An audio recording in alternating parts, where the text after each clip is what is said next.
Энэхүү контент маань ёс бус хэллэг болон маш их маазыг агуулсан учраас хэрвээ та насанд хүрээгүй бол яг одоо back товчон дээр дарна. Баярлалаа.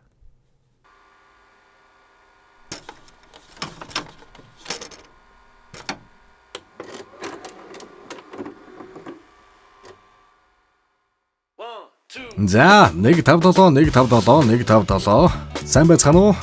Яадын иргэн ирлээ. Та бүхний мэдж байгаачлан Idol гэхин цоврлыг бид бүхэн 5 парт яриад байгаа.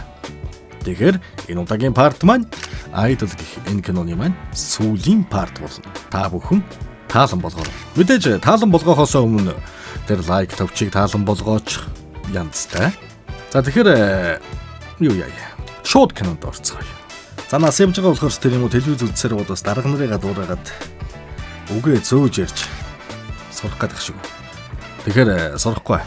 Бас киногоо бид нар бас тийм ойрхоо оруулахгүй байгааг та бүхэн харж байгаа бох. Энэ хооронд бас маш их ажил явагддаг. Юу вэ гэхээр киногоо сонгоно. За сонгосон киногоо олж үзнэ. За үзсэн киногоо намайг бичнэ.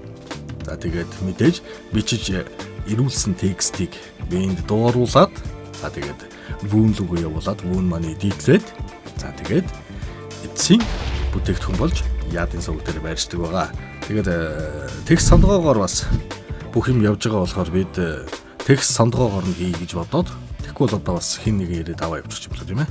Текст сонгоогоор киногоо оруулж байна. Өнөөдөр бол мэдээж яадын гардаг.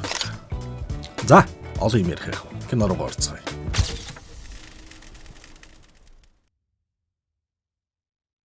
За тэгэхээр гэд гэж бай. Юу гэхээр манай яадын 2.0 сувг маань өөрийн гэсэн community Telegram дээр үүсгэн кино мэдээллүүдийг хүргэхээс гадна хамгийн гол нь биш үү. Тэнд нэгдсэн хүмүүс яадын 2.0 дээрх кинонуудыг төрүүлж үзнэ гэдэг. Янз нь л байж таарна шүү дээ. Тэгэхээр нэгдчээрэй. Окей?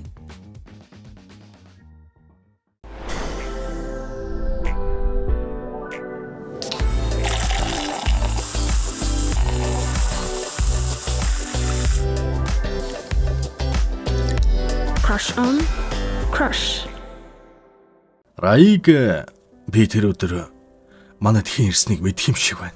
Гэт цочсон янзганы шиг нүдээр нулимс дүүрэн мэнг өмгөөлөгч рүү харахад удсан дуурж хамтлагийнх нь юмбийн залгаад Жэхвэ ухаан орсон.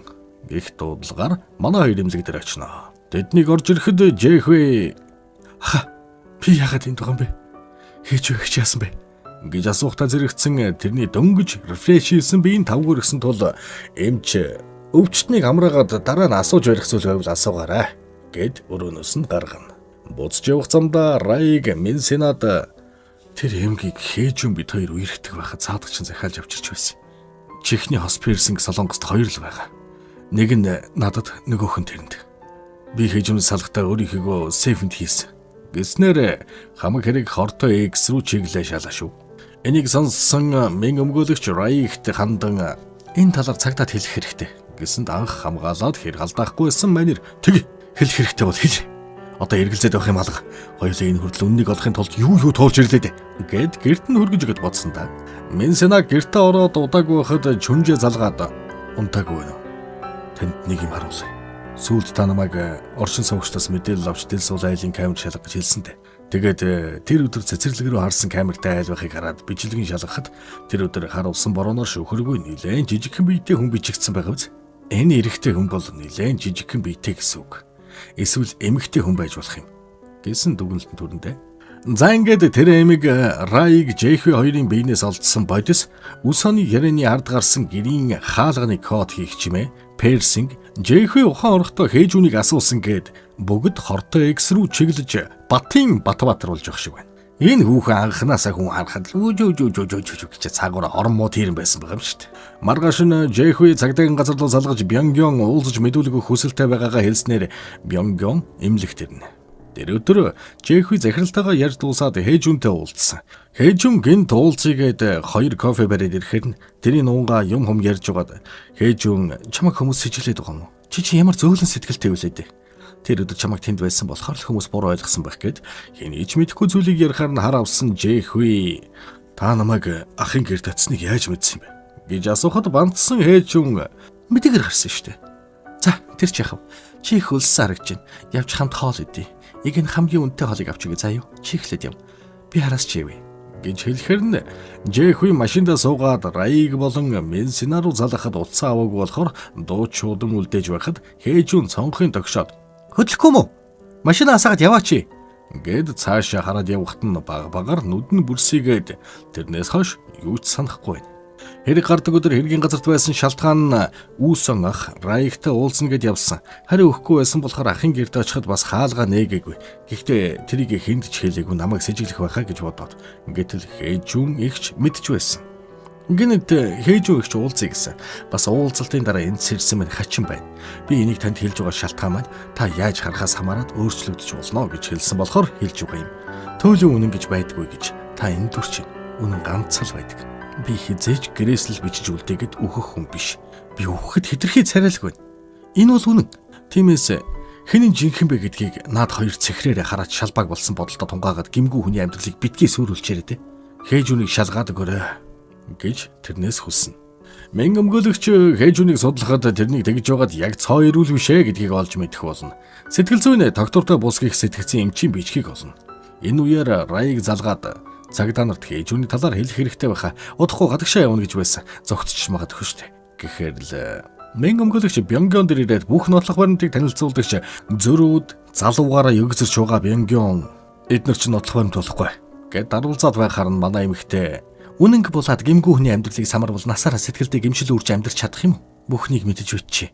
Хэжүү удахгүй солонгосоос явна. Ингээд алцаг гэдэг цаг байхгүй. Чи аавынхаа алхсан замаар алхах албагүй гэж хэлээд гарч явхад үлдээсэн дугтуг задлж үзэхэд Хэжүний сэтгцийн эрүүл мэндийн тэмдэглэл байдаг. Раиг өдөр эмнэлэг дээр Ямбинтэй уулзахад Үүсэн ах хэн нэгэнтэй ярихдаа заавал гар утсан дээр рекорд хийж бичиж авдаг гаж зуршилтай байсан. Утас нь комтойгоо iCloud энтрээр холбогдсон л байж таарай. Утас нь алдаг бол комных нь кодыг олчвол хэрэг болох хөдөлшгүй баримт гарч ирнэ шүү. Гэсний бодоо сууж байтал Хэжун "Упа, би явлаа. Сайн сууж байгаарай" гэсэн мессеж үлдээж.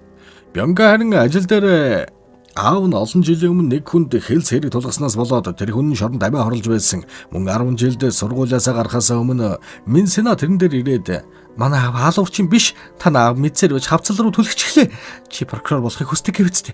Мөрөөдлөө заавал биелүүлээрэй. Тэгж байж намайг яаж бүхнийг засаж байранд нь оруулахыг хараарай гөлөг минь" гэд явж байсан зэргийг санаж бодсны эцэст Хэжүнийг нисхээс өмнө очиж баримтлаад бүх нотлох баримтыг үзүүлээд тулгасан ч ястаа би хүн алаагүй. Жэхүү намайг өөрийнх нь эсрэг мэдүүлэг өгсөн болохоор гүтгэж байгаа. Харин Персингний хувьд би Раигтай машинд уулзч байхдаа тэр шин буцаагаад өгсөн. Та нарт өөр олигтой нотлох баримт талга гэж гүрээсээр байцаалтаас гарч ирэхэд Бёнгён дээр аав нь ирээд "Гүч одоо юу хийгээд байгаа юм бэ? Хурдан Хэжүнийг сулал" гэхэд "Өө чадахгүй. Тэр одоо гэмт хэрэгтэй" гэвэл аав нь "Хэргийг нотлох баримтаар биш эрх мэдлэр шийддэг юм. Яг одоо сулал" гэсэнд "Абужи, та насаар ингэж амьдарч ирсэн юм уу? Эрх мэдлэр үнэнг дарж тэгвэл над заагаад өг.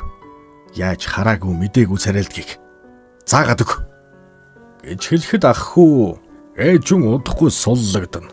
"Чиний хийж байгаа зүйл ажигтай баримтчгүй хүүхдийн гүжүү зам байна. Чиний энэ алдааг би заснаа" гэж хэлээд явах гэхэд "Та өөрийнхөө замаар, би өөрийнхөө замаар алхацгаая. Тантай эцсийн хүртэл үзэлцэх болно" гэснээр тэдний яриа дууссан да. Овоштэй манай нэ бас цагаа тулсан гайгүй л хүн байж. Мэн өмгөөлөгч Голди Бойс хамтлагийн фэнүүдийн группээс Үүсэн дуунуудынхаа эхэнд нууц зурус үлдээдэг байсан гэх мэдээллийг аваад Раигтай хамт код тайлгддаг програмаар оруулж ирэхэд цомгоос нь тоонууд түүсээр эцэст нь нэг юм комных нь пассыг олж чаддаг. Ингээд файлуудын шалгасан чинь хамгийн сүүлд хэрэг гардаг өдрийн он сар цагта таарсан дуу хураагуурын рекордыг олж тоглуулна. Тэр өдөр Үүсэнийг захиралтайгаа уцаар ярьж байхад хэн нэгэн хаалганы кодыг ахин дахин хийж оролдоод байх шиг болохоор нь явж очиад хартал Хэжүн зогсож шүү. Үүсэн "Гэхдээ энэ галзуу хүүхэн яаж ч мэднэ" гэж бодоод бушуухан утасны рекордоо ажилуулж орхиод хаалгыг нэ.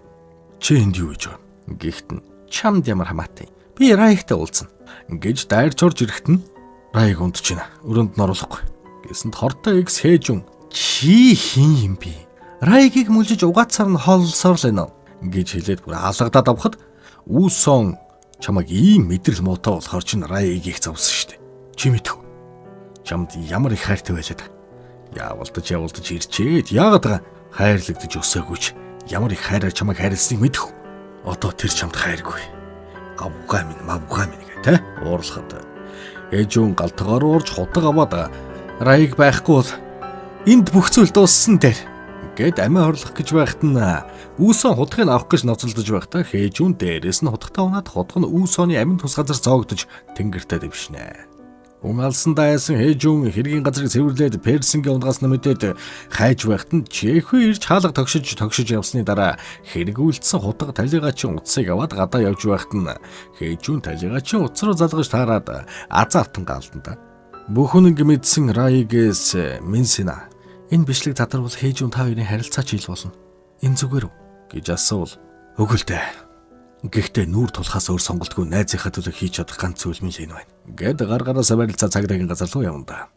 Ингэж нэг юм бүх зүйл байр байрандаа орж хээжүүн бүх насаараа хорих ялаа багч эргийн дараа Минсина Бямгионтой уулзаж баярлснаа хэлэхэд зүгээр харин чи миний нүдийг нээж өглөө. Аав чи хэргийн үнэн удахгүй илчлэгдэнэ гэж найдаж байна. Гэж хэлээд тэр нь амжилт хүснэ. Раиг шоронд хоригдож байгаа хээжүүн дээр ирээд яагаад ингэснийг амнаас ч сонсохоор ирлээ. Чамаас улсан шүү дээ. Чамаас болоод юм зүйл хийсэн. Би чамаас салаад гадагшаа яваагүй. Яг үүндээ сэтгцийн имлэг твцсэн. Хид хидэн удаа амиа орлохыг оролдсон болохоор намайг асуудалтай байхад чи зурагтаар юу ч болоогүй юм шиг инээгээл хаз жаргалтай байхыг хараад чамайг буцааж авахыг хүссэн. Тэрнээс болоод ийм зүйл болсон та. Одоо намайг бас өөрийгөө үрд үтсийн ят гэж хоцгоод Раиг. Үгүй. Тэг цагт юм өрөхгүй ш. Чи өөрийнхөө зангаас л болсон. Хэрэг үйлцэн хутгийг авахгүй явсан бол би хэрэг тунах байсан чи тэгээгүй. Тэглээгээд авч явснараа намайг хамгаалж хайрлж гин гэж бодож байна. Гүрэл байхгүй. Тийм хайр байдгүй. Хайр бол чамайг алсаас харж хайрлаж дэмжиж чин сэтгэлээсээ аз жаргалтай байхыг хүсдэг гэж хэлээд гарна да. Жилийн дараа Раиг хамтлагаараа дэлхийг тойрон аялж карьер өсөж байхад манай хөөрхөн мэн өмгөөлөгч урдын адил ажилласаа яаран ирж зурагтаасаа ч ярилцлагыг үзэж байсаал алсаас дэмжээд сунда. Чүнжээ манай байнга Минсинаг шимэгчлээд байлтай бишгээд нүүж өөр газар амьдрангаа ховын мөрлөгийн компани нээхэр болсон тухайга хэлнэ. Харин захирал нь энэ олон жилийн хугацаанд аавынхны хэргийн материалуудыг хадгалсаар ирсэн ба хизээний өдөр мэн өмгөөлөгчийг аавынхаа хэргийг авна гэж бодсон болохоор тэр шүү дээ. Манай эмэгтэйч ажлаасаа гарч аавынхаа хэргийг авч нэрийн цэвэрлэхээр мөрдлөг хийж нотлох баримтаа цуглуулсны эцэст 15 жилийн дараа прокурорын шахалтаар гүтгүүлж хэлс хэрэгт гүтгэгдсэн аавынхаа хэргийг эхний шүүх хурал дээр цагаад гаж дараагийн шүүх хурлын товыг баталж чаддаг. Тэрний энэ ялтын шүүх хуралд Чүнжээ, захирал нь Бямгион болон түүний туслах гэсэн хүмүүс ирсэн байна. Шүүх хурлын дараа Бямгион дээр туслах нь ирээд би тэрэнд өртөө хэргийн жаахан судалж өгсөн юм. Энэ тань зүгээр үү? Ахиж шүүх хурал болоход таны аавын нэр гарна. Гэвэл аав нүүр тулах ёстой зүйл тэгэл нүүрлэх гэж байна. Гэд хатуухан хэлнэ. Ингээд Бомбаяр гараад иртэл сэтгүүлчд бүчиж авахад нэмэгтэй өөртөө ихтэйгээр үнэн хизээд ялдаг. Одоо л өмгөөлөгч болсон зориг маань биелж байх шиг байна. Хэмээн ярилцлага өгөө зогсож байхад нь Раиг цэцэг барьсаар олныг зүсэж хурч ирээл баяр хүргэж гинтийн бэлэг бариад тэндээсээ хамт явхад нөгөө мө шар санангийн стат зургуудын дараа л араас нь дагах гэж байхад киноны эхний хэсэгт гардаг галзуу фэн октод гарч ирээд чи юм уу бидний Рaiгийн амьдралаа савра татаараа гэд хөндлөлтөө зогсчих. Манай энэ хоёр овоо ухаадсан болоо да.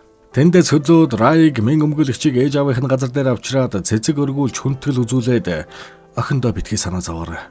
Би харж хандаж хин хүнээс илүү хайрлаж жаргалтай байх болно гэж хэлээд Минсинад хандаж хэцүү ихт чинь хажууд чинь байж чадаагүй дуучлаарай гэд тэвэр.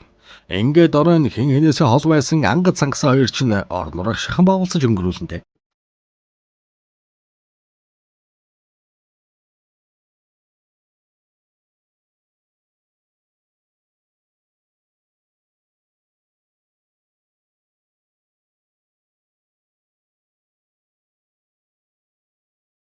Өглөө нь Минсина яна Голди бой самтлагийн нэрч худалдаанд гарах цаг нэгтлээ хоцорч хүйдэ гэд бууин болохыг харсан Раиг ёо айлаа штэ юу болчих гэж бодлоо штэ би нэгийг үгүй гэсэн чи ингэж хичээл зүтгэлгүй авахаар үн цэнгүй штэ чи холж саад болоод байна гэд түлхчдэг шээс.